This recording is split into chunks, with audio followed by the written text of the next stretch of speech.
Hello friends, welcome back to my channel. तो आज इस वीडियो में मैं आपको बताने वाली हूँ कि हमारे मैक्सिलरी टीथ और मैंडिबुलर टीथ में कितनी कितनी रूट्स होती हैं। मैक्सिलरी टीथ, इसको हम ऊपर के जबड़े के दांत बोलते हैं, और मैंडिबुलर टीथ जो हमारा नीचे का जबड़ा है उसके दांत। तो मैक्सिलरी टीथ से स्टार्ट करते हैं हम। सबसे पहला होता है सेंट्रल इंसाइजर। सेंट्रल इंसाइजर में एक रूट होती है जो कि कॉनिकल शेप की होती है। नेक्स्ट है हमारा लेटरल इंसाइजर। लेटरल इंसाइजर में भी एक ही रूट होती है, वो कॉनिकल होती है। नेक्स्ट है कैनाइन। कैनाइन में भी एक ही रूट होती है जो कि सबसे ज्यादा लॉन्गेस्ट होती है।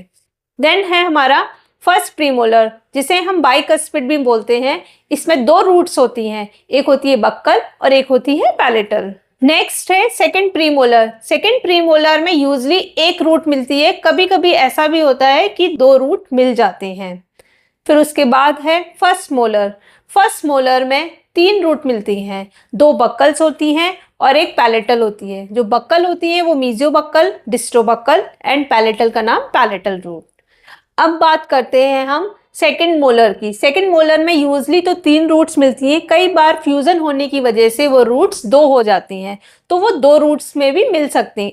तो हो सकता है कि आपको दो रूट्स मिले। अब नेक्स्ट है हमारा थर्ड मोलर। थर्ड मोलर में यूजली तो तीन रूट्स मिलती हैं, फ्यूजन की वजह से कई बार ऐसा भी हो सकता है कि वो सिंगल रूटेड मोलर की तरह बिहेव करे। हो सकता है उसमें दो रूट्स मिले और हो सकता है कि तीनों रूट मिले।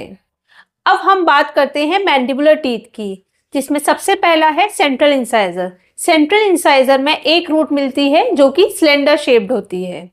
सेकेंड है हमारा लेटरल इंसाइजर। इसमें भी एक ही रूट होती है, सिलेंडर शेप्ड होती है। कैनाइन। कैनाइन में एक रूट होती है और जो सबसे ज्यादा लॉन्गेस्ट होती है।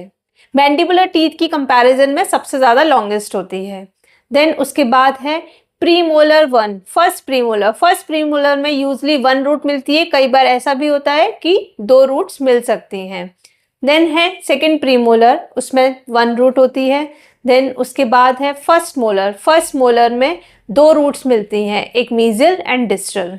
Second molar. सेकेंड मोलर में भी दो रूट्स होती हैं, मीजियल एंड डिस्टल। अब है हमारा थर्ड मोलर। यूजली तो इसमें दो रूट्स मिलती हैं, लेकिन समटाइम्स फ्यूजन की वजह से वो वन रूट भी मिल सकती है, और हो सकता है कि कुछ वेरिएशंस की वजह से तीन रूट्स भी हो सकती हैं। ये तो मैंने एक नॉर्मल एनाटॉमी की बात करी थी, कई बार कुछ भी वेरिएशन कहीं पर भी देखने को मिल सकती है। तो ऐसे ही इंटरेस्टिंग वीडियोस एंड टॉपिक्स के लिए मेरे चैनल पर बने रहिए। Thank you for watching my video. Don't forget to like, subscribe and share. Bye bye, take care.